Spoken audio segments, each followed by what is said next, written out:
A majority of Americans believe that marijuana should be legal, but federal government, well, they refuse to take action. Instead, they've classified marijuana as one of the most dangerous drugs in the country alongside heroin. God almighty, I mean, really? Tell that to Willie Nelson. Right? Call Willie Nelson. Do you know how dangerous it is, Willie? Pick it up. Yeah, this is ridiculous. We're in the year 2024 now, and marijuana is still scheduled as a Schedule I drug, meaning the federal government says there are no medicinal values in this at all. It is dangerously addictive. It is deadly.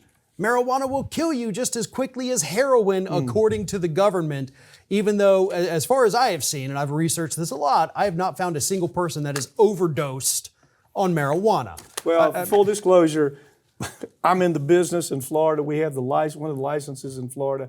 We started off with doing this because we found that CBD oil would stop children from having epileptic seizures. So we were approached and they said, well, look, would you invest in this? Can you get it out? Can you talk about the value of CBD? And we did. And all of a sudden it was legalized. You had medical marijuana legalized in Florida. A lot of different reasons, because finally scientists were willing to come forward and say, yeah, we don't have all the studies yet. We can't, and I can't tell you 100% that everything's okay, to tell you the truth. But I do know that there's enough history to know that it's not like heroin, Right. you know. And so, but this, so you have a government that they won't change the rules at all, and this whole issue remains in limbo, right? And people in the business have a tough time even staying in the business because the tax rates are so high that companies can't even keep up with the tax rates, 82% or some godly number like that. Right. It is absolutely ridiculous what they're doing because we don't have federal action on it. And anytime you don't have federal action, what happens, which a great example of that is with COVID. We had no federal COVID regulations to get everybody on the same page. Mm-hmm. So just like with legalization of marijuana, we end up with a patchwork of different states with different rules where it's legal here, it's kind of legal here, it's mostly legal. We're going to look the other way here, but it's not really. And nobody knows, if you're crossing the border from one state to another, suddenly you could be committing a serious felony. Oh, it's a federal. It's a federal law that says, yeah, this is a controlled substance, and it's as dangerous as heroin. And if you use it, you have the risk of going to prison. And the government says it's also more dangerous than cocaine and meth. Yeah. Those are Schedule II drugs. Yeah, 70% of the American public supports it. As I look at it, the studies that are coming out, I think there's some real signs that this could be a problem. Heart attacks, heart problems. But it's at this point, there's not an empirical data. There's not epidemiology that says one way or another. But the government, I can tell you, they're not going to change this law. That's the DEA. They're not going to change this law.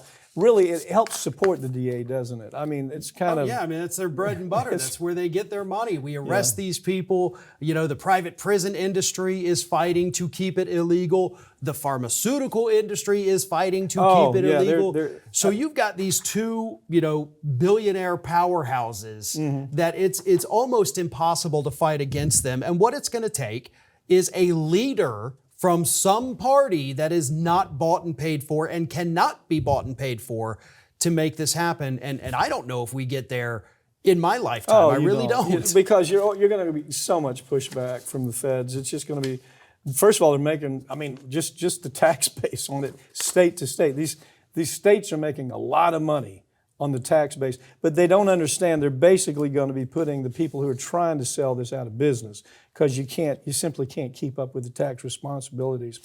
But, I think the way to look at it is to say, okay, we need some epidemiology. I'm the first to admit, you need to take a closer look and just see what the science really says, not science that's phonied up. Yeah. You're going to, if I look at any science by the pharmaceutical industry, I always start from the standpoint, it's been phonied up. Clinicals have been messed around with.